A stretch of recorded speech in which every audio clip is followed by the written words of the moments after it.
Hello friends, आज के video में मैं इलस्ट्रेशन नंबर 5 कर रही हूँ। ये क्लास 11th का चैप्टर नंबर 3 जनरल का है। एग्जाम्पल नंबर 3 हम पहले के एग्जाम्पल्स कर चुके हैं। तो चलिए, आज का जो एग्जाम्पल नंबर 5 है वो कह रहा है journalise the following transaction of in the books of Vishal electronics. हमें विशाल की बुक्स में एंट्री करना है। वीडियो को आगे करने से पहले आप सभी से निवेदन है कि जो भी मेरे चैनल को फर्स्ट टाइम देख रहे हैं, प्लीज मेरे चैनल को सब्सक्राइब कीजिएगा और वीडियो को एंड तक देखिएगा, जिससे कोई भी चीजें स्किप ना हो। तो ये है हमारा पहला ट्रांजेक्शन है 2018 के लिए। April 1 Vishal commended business with cash ₹90,000 and furniture ₹60,000, building ₹1 lakh. Vishal ने अपना जो बिजनेस स्टार्ट किया है, कैश 90,000 लगाई है, फर्नीचर 60,000 है और बिल्डिंग 1 लाख रुपए है। तो उसके लिए चलिए हम स्टार्ट करते हैं। मैंने यहाँ से पहले ही इस नोटबुक में बना के रखा हुआ है। देखिए, यहाँ पे मैंने लिखा भी class 11 chapter number 3 general, example number 5 page number 71 solution. देखिए, जब भी हम क्वेश्चन सॉल्व करेंगे तो हमको यहाँ पे ऊपर लिखना पड़ेगा इन द बुक्स ऑफ। किसकी बुक्स में हम एंट्री कर रहे हैं? विशाल इलेक्ट्रॉनिक के। तो हमको ये इस तरीके से यहाँ पे एडिंग लिखना पड़ेगा और हमारा जो फॉर्मेट बनेगा वो कैसे बनेगा? डेट, पर्टिकुलर्स का कॉलम बनेगा, LF number, debit amount rupees में, देन क्रेडिट अमाउंट रुपीस में। और ये आपका जर्नल एंट्री का फॉर्मेट है। बहुत इजी फॉर्मेट है और मैं पहले भी इसको बता चुकी हूँ। तो चलिए हम स्टार्ट करते हैं फर्स्ट एंट्री। सबसे पहले यहाँ लिखेंगे हम 2018, ईयर दिया 2018।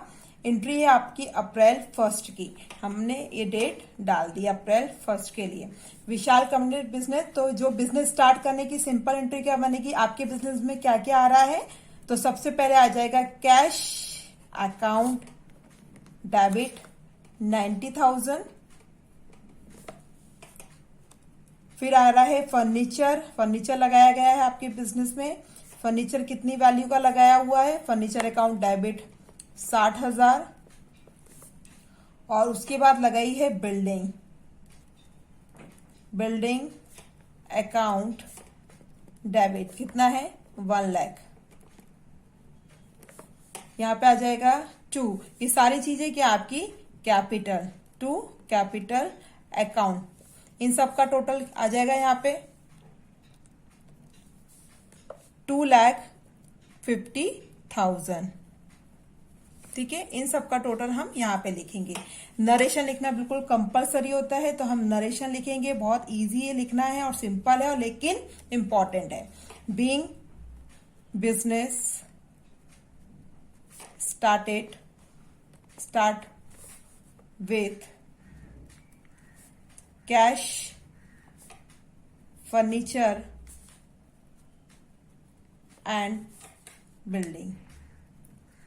आपने ट्रांजेक्शन में जो भी लिखा है, जो भी दिया है, उसी को आपको नरेशन के फॉर्म में लिखना रहता है। ये कंपलसरी है। देन सेकंड आपकी एंट्री दी हुई है, ट्रांजेक्शन दिया हुआ है 4th के लिए। Purchase motor car from Honda company by cheque ₹55,000 at 18% GST. देखो यहाँ पे जीएसटी लगाया और पेमेंट किसके थ्रू कर रहे हैं? चेक के थ्रू कर रहे हैं। क्या कर रहे हैं? हम परचेज कर रहे हैं मोटर कार। तो हमारी एंट्री बनेगी अप्रैल 4 के लिए। हमने परचेज क्या कर रहे हैं? Motor car. तो हम यहां पे लिखेंगे मोटर कार अकाउंट डेबिट। इसमें जीएसटी का है और हम इसमें मोटर कार परचेज कर रहे हैं। जब हम परचेज करते हैं तो हम लिखते हैं इनपुट, ठीक है, और जब हम सेल करते हैं तो हम लिखते हैं आउटपुट। हम यहाँ पे परचेज कर रहे हैं इसलिए यहाँ पे आ जाएगा input CGST account debit, input SGST account debit to bank account. Bank account क्यों आया है? क्योंकि इसमें जो पेमेंट किया है वो चेक के थ्रू किया, इसलिए हम बैंक वर्ड यूज कर रहे हैं। नरेशन हो जाएगा being motor car purchase by cheque. Cheque के थ्रू हमने परचेज किया है विथ 18% जीएसटी। ठीक है, ये हमारा एंट्री। अब इसका मैं आपको वर्किंग नोट करके बताती हूँ। यहाँ पे हम लिखेंगे वर्किंग नोट, और एग्जाम में वर्किंग नोट जरूर आप बताइएगा, शो कीजिएगा, इससे इंप्रेशन अच्छा पड़ता है, जो भी आपके टीचर्स चेक करते हैं। हमको वर्किंग नोट में कब का करना है? अप्रैल 4th का। आपने यहाँ पे क्या किया है? मोटर कार परचेज करी। ठीक है, तो हम यहाँ पे लिखेंगे मोटर कार। अमाउंट कितना लिखा है? 55,000 का। आपको जो जीएसटी दी है वो कितना दिया है? 18%। देखो बहुत इजी होता है अपना जीएसटी निकालना। 18% दिया है, इसका जस्ट हम हाफ कर देंगे, तो 9 दूनी 18, 9%, 9% दोनों तरफ हो गया। जीएसटी मतलब एक सेंट्रल गवर्नमेंट को अमाउंट देना है और एक देना है स्टेट गवर्नमेंट को, है ना। ये 9% सेंट्रल गवर्नमेंट को जाएगा और 9% जाएगा स्टेट गवर्नमेंट को। तो हम यहां से कैलकुलेशन करते हैं। ये सेंट्रल गवर्नमेंट का जीएसटी है, तो 55,000 मल्टीप्लाई 9%। ठीक है, ये 2 जीरो से 2 जीरो कर दें, मल्टीप्लाई करके आपका हो जाएगा 4950। ठीक है, देन सेकेंड हो जाएगा स्टेट गवर्नमेंट का भी कैसे निकलेगा? सेम वही प्रोसेस से निकलेगा। 100 आपका जाएगा सेम अमाउंट 4950। ठीक है, या तो आप ये वाला प्रोसेस कर सकते हैं, या एक और चीज कर सकते हैं, या और करके मैं आपको यहाँ पे बता रही हूँ। सीधे आप 55,000 का कितना परसेंटेज निकालेंगे? आप हाफ मत कीजिए, सीधे 18% निकाल दो। ये दूसरा मेथड है। ठीक है ना। ये जो भी आपका यहाँ पे अमाउंट आएगा, है ना, उसका आप हाफ कर देंगे, तो आपका यही सेम आंसर आएगा। ठीक है, अब हम इसकी एंट्री करते हैं, पोस्टिंग करते हैं। तो मोटर हमने कितने की थी? परचेज करी थी 55,000 की। ठीक है, 55,000 की। आपका जो इनपुट जीएसटी आया है सेंट्रल गवर्नमेंट, उन दोनों का आया, जो जीएसटी आई है 4950। टोटल कितना आ जाएगा आपका? 64,900। आया समझ में? बहुत आराम से निकल जाता है, कुछ नहीं है। आपने परचेस कितने की करी थी मोटर? 55,000 की। ठीक है, आपने लेकिन जीएसटी आपका 18% लगा, तो अमाउंट कितना आया? सेंट्रल गवर्नमेंट का इतना और स्टेट गवर्नमेंट का इतना। तो आपको प्लस इन तीनों का जो आंसर है वो कितना है? 64 प्लस 900 सॉरी। तो ये आप एक्चुअल में पेमेंट करेंगे। थी आपकी कितनी मशीन? 55,000 की, 55,000 की थी, पर आपको उस मशीन पे जीएसटी लगने के बाद उसकी वैल्यू बढ़ गई और आपको पेमेंट कितने का करना है? 64,900 का। ठीक है, क्लियर हो गया है। अगला ट्रांजिशन कह रहे हैं अप्रैल 5 के लिए कह रहे हैं, paid insurance of the above car ₹3,000 to United Indian Insurance Company. Above car जो हमने ऊपर मोटर कार खरीदी थी, उसका हमने इंश्योरेंस कंपनी को पेमेंट किया 3,000 रुपए का। ठीक है, तो क्या सिंपल एंट्री बनेगी? इंश्योरेंस कंपनी को पेमेंट किया तो insurance account debit to cash account. Simple है आपकी एंट्री। अप्रैल 5 के लिए बन जाएगा insurance account debit to cash account. कितना है? 3,000। इधर 3,000 आपका क्रेडिट में। नरेशन आ जाएगा बीइंग इंश्योरेंस अमाउंट पेड। हमने पेड कर दिया। सिंपल सा आपको नरेशन लिखना, कोई इसमें सोचने की आवश्यकता नहीं है। तो चलिए अगला ट्रांजेक्शन देखते हैं। अगली एंट्री दी हुई है अप्रैल 10 के लिए। यहाँ पे लिखा हुआ है paid into state Bank of India 40,000। आपने जो पेड किया है स्टेट बैंक ऑफ इंडिया को, तो स्टेट ऑफ इंडिया जो बैंक है, स्टेट बैंक है, वो क्या? रिसीवर है। जो रिसीव करता है वो ऑलवेज क्या होता है? डेबिटेड होता है। तो हम एंट्री सिंपल बनेगी State Bank of India account debit to cash account. हम कैश डिपॉजिट कर रहे हैं 40,000 से, तो हम यहाँ पे लिखेंगे अप्रैल 10 के लिए बनेगी एंट्री। हमारी एंट्री अब लिखेंगे हम यहाँ पे स्टेट बैंक अकाउंट डेबिट। आप स्टेट बैंक भी लिख सकते हैं या स्टेट बैंक ऑफ इंडिया पूरा लिख सकते हैं, कोई दिक्कत नहीं है। To cash account. कितना रुपीस दिया हुआ है? 40,000। क्रेडिट में भी जाएगा 40,000।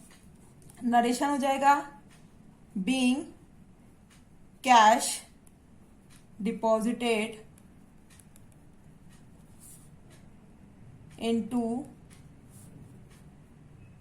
into the state bank. जो ट्रांजिशन में दिया है वही हमारा नरेशन भी बन जाता है, बस लिखने का थोड़ा सा ट्रिक लगता है, ज्यादा टाइम नहीं लगता है, बिल्कुल हल्का सा आप अपने हिसाब से उसको लिख सकते हैं। अमाउंट दोनों साइड मैंने लिख दिया, डेबिट एंड क्रेडिट साइड। अगला ट्रांजिशन दिया हुआ है, ट्रांजिशन नंबर 12 के लिए दिया हुआ है, paid for salary ₹10,000 and rent ₹3,000। हमने सैलरी भी पे की है 10,000 की और रेंट भी पे किया 3,000 का। ठीक है, दोनों ही किस में पे करेंगे? कैश में। जब कुछ ना दिया जाए तो उसको हम ऑलवेज मान के चलते हैं कि कैश में पेमेंट हुआ है। तो हमारा क्या बन जाएगा? Salary account debit, rent account debit to cash. तो चलिए एंट्री करते हैं। अप्रैल डेट दी है 12 तारीख की। सैलरी अकाउंट डेबिट कितने से? 10,000 से। Rent account debit 3,000। यहां पे आ जाएगा बाय कैश अकाउंट। 10 + 3 कितना? 13,000, 13,000। नरेशन आ जाएगा being salary and rent paid. आया यहां तक समझ में अच्छे से क्लियर? थर्ड एंट्री बोल रहे हैं, सॉरी थर्ड नहीं, अगला जो ट्रांजिशन है वो है डेट 15 के लिए दिया हुआ है। Brought goods from Rajesh ₹80,000 and paid him 1/4 amount in cash immediately. 80,000 रुपए का राजेश ने कुछ गुड्स परचेज किए हैं, उसमें से जो 1/4 अमाउंट है वो तुरंत पेमेंट कर दिया। तो इसमें क्या एंट्री बनेगी? चलिए करते हैं। तो यहां पे हम डेट लिख लेंगे अप्रैल 15। अपन ने परचेज किया है राजेश ने, तो हम लिखेंगे परचेज अकाउंट डेबिट टू। किसने किया है? राजेश ने किया है। तो Rajesh account to cash account. ठीक है, हम नरेशन भी लिख लेते हैं, फिर आपको उसका मैं कैलकुलेशन करना बताती हूं। Being goods purchase on credit and 1/4 cash payment. ठीक है, देखिए अब मैं आपको यहाँ एग्जाम्पल जो वर्किंग नोट है वो बता रही हूं। वर्किंग नोट है आपका अप्रैल 15 के ट्रांजेक्शन के लिए। ठीक है, जो गुड्स परचेज कर रहे हैं, परचेज कितने के कर रहे हैं? 80,000 के। ठीक है, 80,000 के गुड्स परचेज कर रहे हैं। हमने परचेज की एंट्री बनाई है और यहाँ पे राजेश की बनाई है, राजेश का है ना। तो राजेश ने क्या किया है? 1/4 अमाउंट पेमेंट किया है। देखिए यहाँ पे ट्रांजेक्शन में लिखा भी हुआ है 80,000 परचेज किया, लेकिन 1/4 अमाउंट उसने कैश में इमीडिएटली पे किया है। तो जो कैश पेमेंट है ये कितना किया है? 80,000 का 1/4। ठीक है, 1/4 पेमेंट किया हुआ है, यानी कि 2। तो ये आ जाएगा 20,000 रुपए। 20,000 रुपए कितना पेमेंट किया है? कैश पेमेंट तुरंत में पेमेंट कर दिया है, यानी कि 80 में से 20 पेमेंट कर दिया है कि 60,000 अभी उसका बाकी है ना। 80 माइनस 20 तो उसने पेमेंट कर दिया, तो बचा कितना? 60,000। तो 60,000 अभी राकेश को देना बाकी है, अभी उसका बचा हुआ है। तो हमारा अमाउंट कैसे जाएगा? परचेज कितने की करी थी उसने? 80,000 की। ठीक है, पेमेंट कैश कितना तुरंत पेमेंट कर दिया है? 1/4। हम यहाँ पे लिखेंगे 20,000 और अभी बचा कितना है? 60,000। ये सारा वर्किंग नोट आपको देना कंपलसरी, आप देंगे एग्जाम में जरूर दीजिएगा। इससे अच्छा आपके लिए कैलकुलेशन में भी आसानी पड़ती है और एक आपकी जो प्रेजेंटेशन बहुत अच्छा होता है। ठीक है, तो अब यहाँ पे अच्छे से क्लियर हो जाएगा कि हमने जो राजेश है उसने परचेज कितने की करी थी? 80,000 की 18,000 का 1/4 यानी कि 20,000 उसने कैश में पेमेंट किया है। बचा हुआ अमाउंट 60,000 वो बाद में पेमेंट करेगा, यानी कि क्रेडिट वाला है पोर्शन हो जाएगा, क्रेडिट पेमेंट हो जाएगी। आया, क्लियर हुआ। अगला हम ट्रांजेक्शन देखते हैं। अगला ट्रांजेक्शन दिया हुआ है अप्रैल 18 के लिए। इसमें दिया हुआ cash cell ₹60,000 at the rate 5% GST। देखो यहाँ पे क्या हो रहा है, कैश सेल हो रहा है, 60,000 रुपए की सेल हो रही है और उस पे क्या दे रहे हैं, GST दे रहे हैं। ठीक है, मैंने आपको पहले भी बताया है, जब हम क्वेश्चन में GST दिया हो और यदि परचेज की कंडीशन हो तो GST इनपुट में लिखते हैं और यदि सेल की कंडीशन हो तो आउटपुट में लिखते हैं। तो चलिए हम स्टार्ट करते हैं इसका एंट्री बनाना। सबसे पहले अप्रैल 18 कैश सेल, तो हमारी क्या हो जाएगी, सबसे पहले हम क्या लिखेंगे, कैश अकाउंट डेबिट, ठीक है, टू सेल अकाउंट। इसमें GST निकालना है तो हम कैलकुलेशन में बाद में बताऊंगी, पहले एंट्री पे ध्यान दीजिए। To output CGST account, to output SGST account. यहां पे हम नरेशन भी साथ में लिख देते हैं, बीइंग कैश सेल एंड की जगह आप लिख सकते हैं विथ 5% GST। ठीक है, तो चलिए अब इसका हम कैलकुलेशन साथ में कर लेते हैं। 18 तारीख की डेट दी हुई है इसमें, हाँ, अप्रैल 18। ठीक है, आपने जो सेल करी है कैश सेल वो कितने की है, 60,000 की।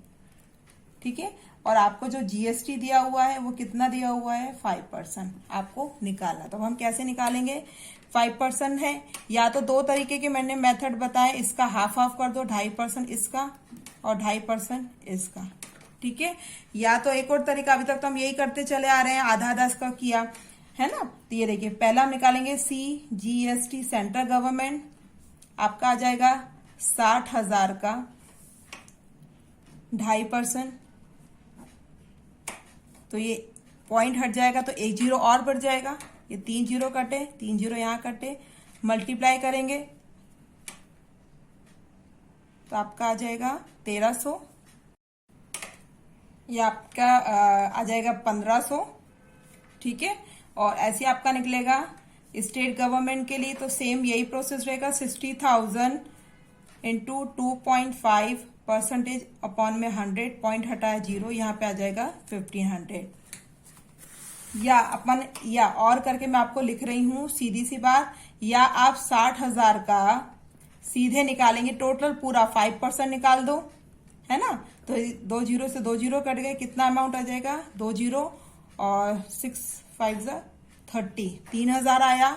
इस 3,000 का आप हाफ कर दो, 3,000 का यदि आप हाफ कर देंगे, ठीक है, हाफ कर देंगे तो कितना आ जाएगा, 1500। 1500 आपका GST सेंट्रल गवर्नमेंट को चला जाएगा और 1500 आपका स्टेट गवर्नमेंट को चला जाएगा।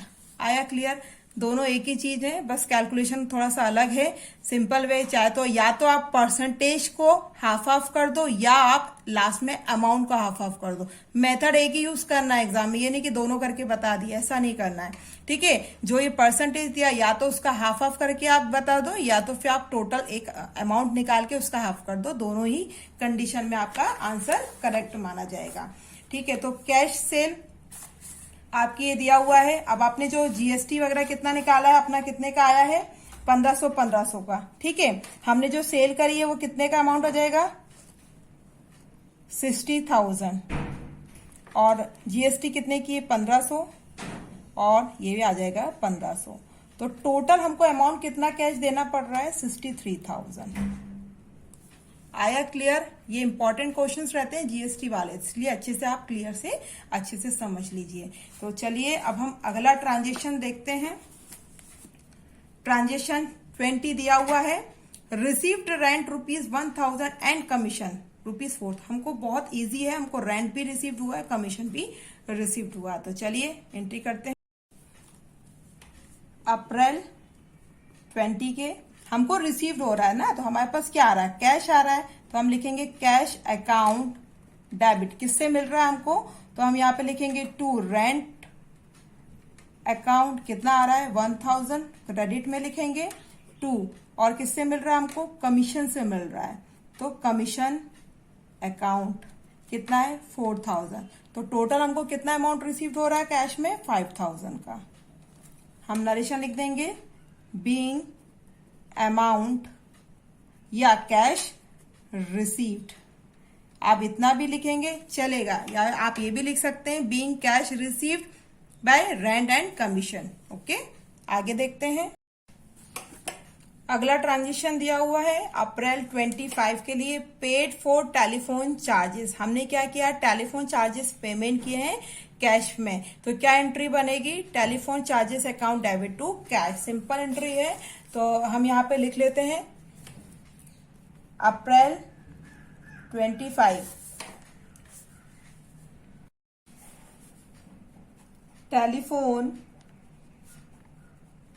Telephone charges account debit. किसमें हम पेमेंट करेंगे, टू कैश अकाउंट। अमाउंट आ जाएगा 1500। नरेशन हम लिखेंगे being telephone charges pay by cash. अगला क्वेश्चन दे रहे हैं 27 के लिए। इसमें लिखा हुआ है invoiced goods to Katrina for cash ₹75,000 at 5% GST। इसमें क्या हो रहा है, कैटरीना को कुछ गुड्स सोल्ड किए हैं, सेल किए हैं, और कैश में सेल किए हैं, और यहाँ पे 75,000 पर 5% का GST भी लिया है। हमने लास्ट क्वेश्चन में जैसे किया था सेम वैसे ही करना है, सिर्फ निकालना है इसमें GST। तो चलिए अब पहले तो एंट्री कर लेते हैं अप्रैल 27 के लिए। अप्रैल 27 के लिए हम लिखेंगे कैश अकाउंट डेबिट, हमारा फिर जाएगा टू सेल अकाउंट। हाँ, चूंकि हम यहाँ पे सेल कर रहे हैं तो हमारा क्या जाएगा, आउटपुट है ना, output CGST account to output SGST account. Narration लिख देंगे साथ में बीइंग गुड्स सोल्ड एंड, या विथ लिख दीजिए, विथ 5% GST। ये हो गई आपकी एंट्री। तो चलिए अब हम करते हैं इसका कैलकुलेशन। अप्रैल 27 का हम निकाल रहे हैं वर्किंग नोट। तो आपका जो सेल हुई है वो कैश सेल कितने की हुई है, 75,000 का, ठीक है। और हमको जो GST दिया हुआ है वो कितना दिया हुआ है, 5%। तो अब हम कैसे निकालेंगे, 5% का आधा निकालना है, ये 2.5%, ठीक है। 2.5% ये आपका जाएगा CGST, और ये जाएगा SGST सेंट्रल गवर्नमेंट। और इसको तो पहला हम निकालेंगे CGST, इसका हम निकालेंगे 75,000 इंटू 2.5 अपॉन में 100। ये आपका एक जीरो आ जाएगा, यहाँ पे 25 हो जाएगा, ये 3 जीरो से 3 जीरो कट जाएंगे। तो आपका 75 का और 25 में यहाँ आपको करके बता रही हूँ कैलकुलेशन। 7 5 35, 36, 37, 5 दूनी 10, 7 दूनी 14 और 1 15, 5 8, ये आपका आ जाएगा 1875, ठीक है, एक का। और दूसरा आपका स्टेट गवर्नमेंट का हम निकाल रहे हैं, तो सेम वैसे ही रहेगा, 75,000 का 2.5% आ जाएगा 1875, ठीक है। अब यहाँ पे दोनों का आ गया, या तो आप सीधे आप 75,000 का 5% निकाल दीजिए, जो अमाउंट का हाफ कर सकते हैं, या तो आप परसेंटेज का हाफ कर सकते हैं। इन तीनों का हम पहले टोटल भी कर देते हैं, तो हमारा ये आ जाएगा टोटल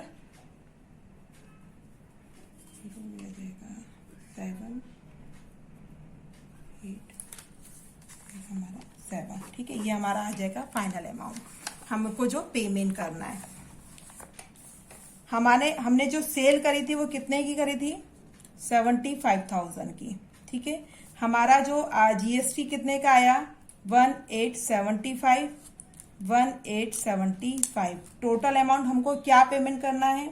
78,750। आई होप आपको अच्छे से क्लियर हो गया होगा। मैंने यहाँ पे आपको सॉल्व करके बता दिया था। हमारी जो कैश सेल है 75 की है, एक्चुअल में हमको इतना पेमेंट करना था, पर लेकिन इसमें जीएसटी लग गया है तो उसकी प्राइस बढ़ गई है, और प्राइस बढ़ने के बाद जो फाइनल अमाउंट पेमेंट करना है वो करना है 78,750। ठीक है, अगला ट्रांजेक्शन दे रहे हैं 29 का। Sunita brought goods from us ₹45,000 GST। चलो भैया, इसमें भी जीएसटी दे दिया है 5% का, और सुनीता ने कुछ गुड्स परचेज किए हैं 45,000 के। तो चलिए एंट्री बनाते हैं। अगला ट्रांजेक्शन दिया है 29 का दिया हुआ है। इसमें लिखा हुआ है Sunita brought goods from us ₹45,000 5% GST. देखो यहाँ पे क्या कर रहे हैं, सुनीता ब्रॉड गुड्स, सुनीता क्या कर रही है? परचेस कर रही है ना। और हमारी जो एंट्री बन रही है किसकी बुक पे बन रही है? विशाल की। तो ये क्या है? परचेसर है सुनीता, तो हम क्या है? हम है सेलर। हम क्या कर रहे हैं? सेल कर रहे हैं। तो यहाँ पे सुनीता क्या कर रही है? परचेस कर रही है, और हम कर रहे हैं सेल। तो हमारी एंट्री क्या बन जाएगी? Sunita account debit to sale account. लेकिन इसमें जीएसटी भी दिया, तो सेम जो हमने ऊपर एंट्री करी थी वैसी बनेगी। Sunita account debit to sale account to GST आपको सेंट्रल गवर्नमेंट की और टू स्टेट गवर्नमेंट की निकालना है और कैलकुलेशन करना है। तो चलिए सबसे पहले हम लिख लेते हैं एंट्री। एंट्री आपकी दी हुई है अप्रैल 29 के लिए। एंट्री बनेगी हमारी Sunita account debit to sale account to, क्योंकि हम सेल कर रहे हैं तो हमारा क्या जाएगा? Output CGST account to output SGST account. Narration हम साथ में लिख देते हैं, being goods sold with 5% GST. चलिए, तो अब हम बनाते हैं इसका कैलकुलेशन करना, बताती हूँ अलग से। तो कैलकुलेशन के लिए डेट है 29 की।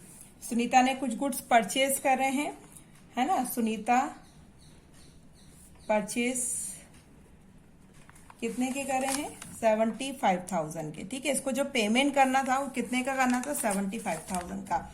लेकिन इसमें जीएसटी कितना दिया हुआ है? 5%। तो इसी का जस्ट हाफ 2.5%। ठीक है, अब हम कैलकुलेशन करेंगे। ये हाफ ऑफ किसका है? एक सेंट्रल गवर्नमेंट का है, एक हमारा स्टेट गवर्नमेंट का है। तो सेंट्रल गवर्नमेंट का हम निकाल लेते हैं, CGST equal two is 75,000 multiply 2.5 upon में 100। ये मैंने पॉइंट हटाया तो यहाँ पे एक 100 जीरो और बढ़ जाएगा। ये तीनों जीरो से तीनों जीरो कट जाएंगे। मल्टीप्लाइशन अब किसमें होगा? 75 मल्टीप्लाई 25। तो 5 5 जा 25, 7 5 जा 35 प्लस 2 36 37, 5 2 जा 10, ये बन गया। 7 2 जा 14 प्लस 1 15, टोटल आ जाएगा 81।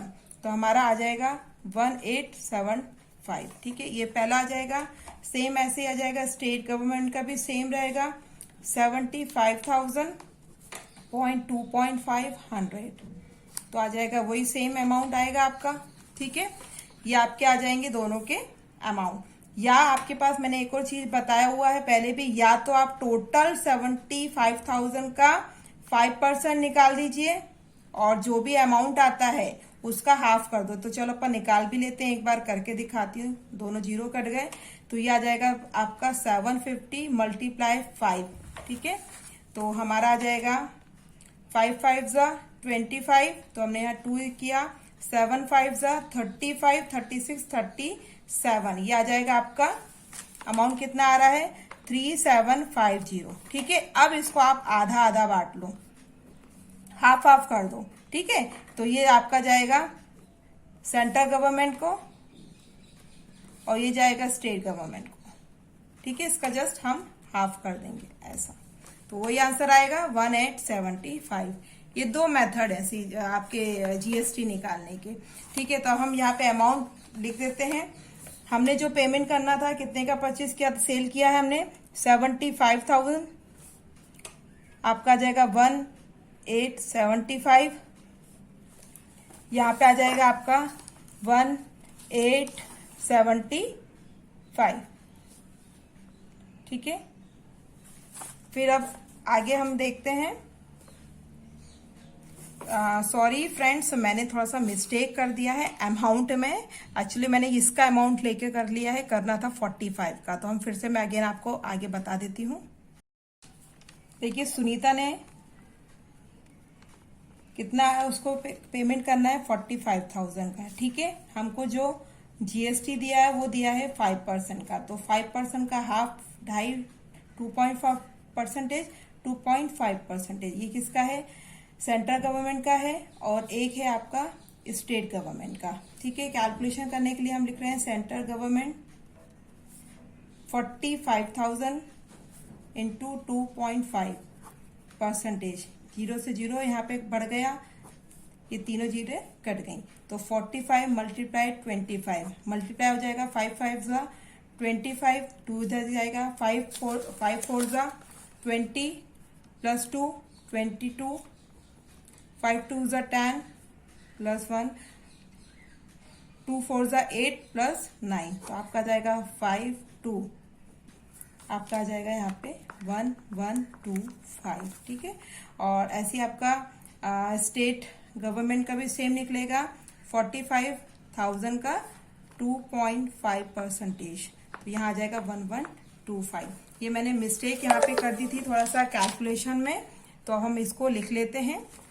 हमने 45 की इसको सेल आउट किया था, और ये हमारा आ जाएगा 18 नहीं, यहाँ आ जाएगा 1125, 1125, ठीक है। और इसका जो हम ये जो मैंने क्या 75 के हिसाब से हमने इसको लिख लिया था, तो थोड़ा सा मिस्टेक हो गया, हमने इसको सॉल्व करेंगे। अब इन सब का जो टोटल है वो कितना जाएगा 47,250, है ना। आपको अच्छे से क्लियर समझ में आया होगा। मैंने जो पहले समझा दिया था वो मैंने इसकी वैल्यू लेके सॉल्व कर दिया था, एक गलत है, ये 45,000 से। इस क्वेश्चन की लास्ट ट्रांजेक्शन एंट्री है paid for printing ₹17,000 by debit card of SBI, है ना। बहुत सिंपल है। लास्ट एंट्री है अप्रैल 30 के लिए हमने क्या किया, प्रिंटिंग का पेमेंट किया है, तो आ जाएगा printing account debit to bank account, ठीक है। हम अमाउंट लिखेंगे 17,000। नरेशन लिखेंगे बीइंग प्रिंटिंग अमाउंट पेड, हमने पेड कर दिया है, ठीक है। अब हमको लास्ट में फाइनल क्या करना है, यहाँ पे लाइन खींचना है, यहाँ पे डबल लाइन खींचना, अंडरलाइन करना है, यहाँ लिखना है टोटल, और जितना भी हमने ट्रांजेक्शन के amount debit and credit side में लिखे उन सबका टोटल करके यहाँ पे लिखना है। तो मेरे डेबिट साइड का टोटल आया है 66,3400, यहाँ पे भी मैं लिख दूंगी 66,3400। ये दोनों टोटल यदि सेम है, यानी कि आपने क्वेश्चन बिल्कुल करेक्ट सॉल्व किया है। यदि इसमें से कोई सा भी मिस्टेक आता है, यानी कि आपने जो कैलकुलेशन में मिस्टेक कर दी, जैसे हमने ऊपर करा था लेकिन हमने समय रहते उसको सुधार लिया, ठीक है। तो क्वेश्चन सॉल्व करने के बाद हमेशा टैली करें कि हमने अमाउंट करेक्ट लिखे हैं कि नहीं लिखे हैं। कैलकुलेशन में कोई मिस्टेक है तो उसको आप करेक्ट कर सकते हैं। आई होप आपको ये एग्जाम्पल नंबर अच्छे से समझ में आ गया होगा। आगे के में वीडियो में एग्जाम्पल नंबर हम 6 करेंगे। आपको ये वीडियो कैसा लगा मुझे कमेंट सेक्शन में कमेंट्स करके जरूर बताइए। Thank you. और जिन्हें मेरे चैनल को सब्सक्राइब नहीं किया है, जो मेरे चैनल को फर्स्ट टाइम देख रहे हैं, प्लीज मेरे चैनल को सब्सक्राइब कीजिए। Thank you.